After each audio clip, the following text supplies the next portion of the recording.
second. Let me clean this. All right. I can see clearly. Good morning. Good morning. Good morning. Happy Saturday. I pray that you all are well. I pray that you all um, are safe. I pray that your families are well. I pray that you are in great spirits. I pray that you're smiling. I pray that you're full of joy. I pray that you are in love with my Heavenly Father. I pray that you know Him. I pray that all is well in your world. Good morning, good afternoon, wherever you are, whatever time you are watching this. I am so grateful that you all are here.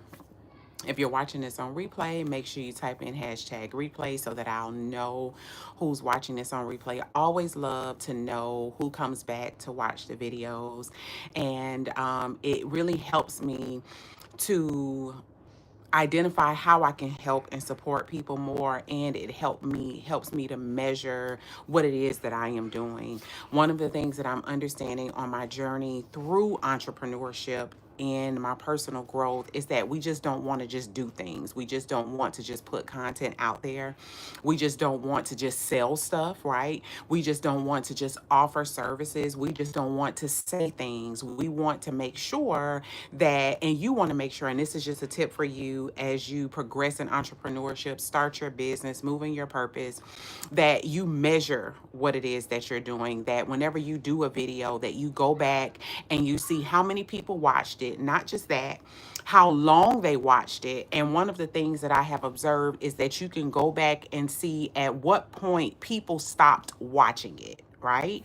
That way you can take that data and then you can see, okay, what is working, what's not working, and how can you adjust. So as an example, when I have gone on, and here's the thing with every, and I'm getting ready to get into content too, but with every social media channel, while the goal of course is for you to create content and get your message out there, I have found that every social media channel is very different. TikTok is more raw, it is more how should I say, more to me of a vulnerable environment. Instagram is more polished, right? LinkedIn is more polished. A lot of the times when you go on TikTok, you can go on, I mean, people can go on these platforms any way they want to. But I have found from my experience, and as you all come in, make sure that you drop a 1 if this is your first time joining me, drop a 2 if you are a seasoned viewer. Welcome to everybody. I pray that you all are well. I pray that you all are safe. But one of the things, thank you for subscribing. If you haven't already, make sure you hit the subscribe button and share this live with about 2 or 3 people. Welcome. Just a tidbit before I get started in the content. So one of the things that I've noticed about TikTok, everything is great. Everything is good. Everything is great. So grateful for that. Thank you for asking. So one of the things about TikTok, and I'm newer to TikTok, is that TikTok is more raw. You can go on there more vulnerable. I have seen women on there without like bras on, with their hair standing on top of their head, and a lot of the viewers on there could care less. But you go on Instagram, while you can still do that, Instagram is a lot more polished. A lot of the viewers like for you to have more of a polished look, right? And just make sure that whatever it is that you're doing, that you measure what you're doing as an entrepreneur. You identify what's working and what's not working. If you are creating videos, make sure that you see when you go back, okay, how many people watched it? How long did they watch it? And then at what point in your video did they start to veer off? Was it the beginning? Was it the end? What is it, the middle? Because here's the thing, one thing with different channels, you may have to shorten your short/reels. Instead of it being 60 seconds, you may have to shorten it to 30 seconds if people's attention spans are short. So you want to make sure that you go back and check the data. If you're selling stuff, see what's selling more and what's not selling that great, and identify why it's not selling that great. Because just because the selling is low, and well, I ain't apologizing. I'm a mom, so y'all may hear children in the background. But but you may want to identify, okay, just because product A is selling less than product B, identify why product A is selling less than product B. It may not be that product A is not as great as product B. It may be something that you need to tweak in your marketing. It may be something about the product. This is one of the things, and I didn't come on here to talk about this. I'm getting into my topic, but and if you haven't already, make sure you subscribe to my channel. The thing is, you want to make sure that what you're doing, that you are strategic about it. As a believer, God created us. Okay, let me rewind. God had intention for everything it is that he did. And as a believer, as his child, the Bible says that those who believe in him, okay, we are made in his image and we're made like him. We're made in his likeness, which means we're made like him. So a part of God's likeness is that he's intentional and he's strategic. He's intentional and he's strategic. So when you intend to do something, you have a reason for it. You're not just doing it hoping that it works. You're doing it with the intention that when I do it this way, this is why I'm doing it, right? So as an example, one of my strategies as to building my following organically, make sure you're quiet because I'm coming in here. I'm doing some work, okay, son? Okay, you're more than free to sit down right here. Okay. I'm not gonna sit on you, okay? Okay. Just make sure you're quiet. Just sit down. Have a seat. Okay. Is that I do it organically because, and one of my organic ways of building my following and getting my message out there is via YouTube and going live very frequently. Okay. So I notice compared to going live once a week, the more I go live, the more my subscribers increase and the more the message gets out there. Right.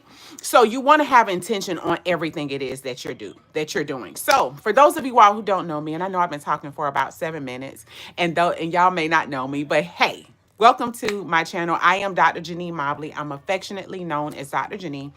And I help women overcome mindsets that prevent profit, progress, and prosperity so that they'll have the boldness and the bravery to move forward and propel themselves into their purpose.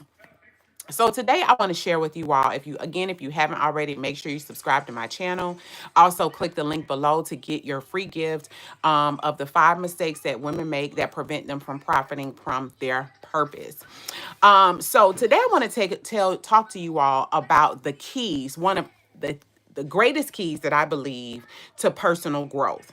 And I always say that a lot of the things that I share with you all are not theory because they're not. They are real live experiences that 99.9% of the time I have experienced and have achieved personal success from, whether it's in my business or whether it's in my life. So when I talked about being intentional in business, these are things that I have applied that has actually helped my business and actually has helped me to help other people in theirs. So one of your greatest keys to personal growth is taking ownership and responsibility. I'm going to say that again. If you want to grow financially, if you want to grow personally, and here is the thing, in order to ultimately reach one of your highest levels of financial growth, personal growth, you have to take personal responsibility. One of the things that I have observed in life is that people are very, very great at doing the opposite. They're great at saying that the blame is on somebody else, saying of what other people have done. They're great at putting the blame and creating excuses and excuses. X meaning without, cuse, the cuse in Latin means reason or cause. So whenever you make an excuse, you are making something that has no reason and has no cause, which is ultimately a waste of your time. And if you haven't noticed already, you do not have time to waste. There's purpose out there for you. There's things out there that you are supposed to be doing. So you don't have time to make excuses. So I digress. However, let's move forward. So people are exceptionally great at at blaming everybody else for the things that are occurring in their lives. Now, granted, side note, there are experiences that are the responsibility and the fault of others. Hey, I hope I'm pronouncing this right, Braden. I pray I'm pronouncing that right. If I didn't, forgive me. Welcome to my channel. If you haven't already, make sure you subscribe and share this live with about 2 or 3 people. So people are great at blaming everybody else. Why? Because it takes the responsibility off of them to do something different. Right? It takes the responsibility off of them to change something. So that's one of the reasons why people don't like to take responsibility. Hold on, be careful. Can you give me one hug? Hug. My nose in a hug. Okay. All right. So, have a seat because you're not going to be a distraction. Um, Welcome to my world, right? So people are great at blaming everybody else because one of the greatest reasons why is that whenever you take personal responsibility is that it requires you. It then requires you when you take responsibility to do something different. Right? So, as an example, you can blame everybody else for what your life looks like.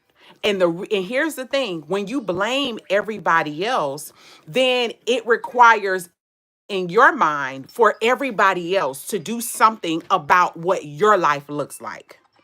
So a lot of the times people will complain and put the blame on the economy, local government, and don't get me wrong, in a lot of cases, it is the blame of them. However, if you get stuck in everything that they should be doing, it causes you to be blind to what you can do for your own situation. Right? As an example, I think it not strange, and everybody is not an entrepreneur. But I think it not strange that when you read the Bible, I know it's in the Old Testament of the widow woman who had 2 sons, and she was in a place where she was of need, right? She had a need. Her family was in danger and her husband died and she owed money. So this tells us that we are responsible, that even the Bible teaches us that we're responsible for paying things that we know we're supposed to pay. But she went to a wise man, Elijah, and Elijah, out of all of the things that he could have said, he could have told her when she was in need to go, because in the Bible you hear a lot about people being servants and people, and so forth and so on in that context, right? People being servants and stuff like that. But he didn't tell her go clean somebody's house. He didn't tell her to go get a job, right? He told her, and I think it not strange, he asked her in the JMV version, JaNee Mobley version, what do you have?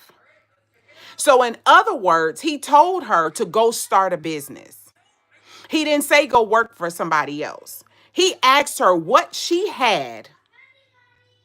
And then here's the thing. He positioned her mindset. He made her think, you take responsibility for your situation. You can't bring your husband back. You cannot unalive him at this point. What you have right now is what's in front of you. So what are you going to do about it? Here's the thing. I love that story because in so many ways, it teaches us to take personal responsibility. It pushes the ownership back on us. And 2, it also reminds us that even as the scripture teaches us to make sure that you seek counsel wisely. You don't want people who are going to agree with you because here's the thing. Has she had somebody in her life? Has she gone to the wrong person who wasn't wise and told them about her situation? And all they did was pity pat her instead of challenging her to think and consider what she already has, because God gives us everything that we need. And he's endowed us with the spirit of creativity. Again, he tells us that he's made us in his image and like him. God is creative. And everything, including this mobile device you're on, including the computer you're on, the iPad you're on, whatever it is that you're on, the platform that was created, God gave us the ability to create. So it's not strange that when she came to a man of great wisdom, he challenged her to do something better for herself. He challenged her to think outside of her situation and think even greater. So when you take personal responsibility, it positions you to change your life. Blaming other people only restricts you. Hear me and hear me well. Blaming other people only restricts you. It only limits what you can do. So don't get stuck on what everybody has done to you. Even if what they did was wrong, ask yourself, one, how can I be better? And here's the thing, if something happened to you, how can you help somebody else so it won't happen to them? But don't use the power that God has given you to only position yourself to a place of limits where you can't think yourself out of a situation, right? So as an example, I'm gonna give y'all a real life situation. In 2000, was it 2012? 2012, Alex, be careful, sit still. My husband and I ended up becoming homeless. We both lost our jobs. I lost my job first. He lost his job shortly after that, and we became homeless. We ended up moving in with my sister-in-law on and slept on her mattress in her living room with her two children, and my mother-in-law in a two-bedroom duplex. Okay. So in every situation, in the whole thing, right, we could have pointed fingers at everybody else. Okay. I could have blamed my boss for firing me. I could have said it wasn't my fault and all this here. I could have done all of that. And we were homeless for almost a year. It was during that time, and I'm so grateful to be a person who was very, very avid about personal development during that, even during that time and before that time. I was like, look, how can I improve? Stop. How can I improve myself? Sorry, y'all. Sit still. Sit over there and sit still. Okay. So, how can I improve myself? I could have placed the blame on everybody else. But I looked at me and I asked the question, how can I make myself better? So, what that did, it positioned God in me to get creative. So one of the things that I did, even while we were homeless, even while we were low on money, I went to a place that offers absolutely free resources. One of the things that I love about God is he just doesn't want to give us, he wants to teach us how to fish so that we'll always have. So I went to one of the greatest places of greatest resources, the library. And I started checking out books. Every time I read a book, I checked out, I returned it and checked out another book, returned it, checked out another book. And I worked hardest on me. Again, taking personal responsibility. Because had I focused on the fact that I was fired, had I focused on the fact that we were homeless, our situation would have never changed. But the more I took personal responsibility and worked on me is when everything changed. We didn't move from moving in with somebody and sleeping in a car to an apartment. We moved into a house. Hold on a second, son. I'm almost done. I'm almost done, y'all, because the amazing son back here. So, and things in our lives got better. We started businesses. We got great opportunities. But it never would have changed if we didn't take personal responsibility. I was 200, another example, I was 200 at my heaviest, I was 260 pounds. And I think it's when I was pregnant with one of our children. And even after that, I was still over 200 pounds.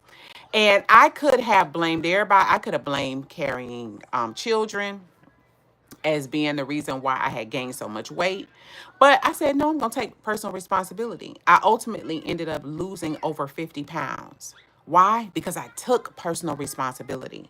When you take personal responsibility, it positions you in a place of power to change your situation.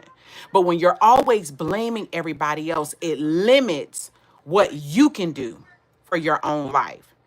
So, my greatest tip for you all on today, your greatest key for personal growth is to take personal responsibility in your life, in your business, in your health, in your relationships, in every area of your life. If you want to grow, you're going to have to take personal responsibility. I appreciate you all for joining me. Again, if you haven't subscribed to my channel, make sure you subscribe, and also you make sure you click the link below to get your free gift. I appreciate you all for joining me. Have an amazing day, and remember to know your worth. Bye.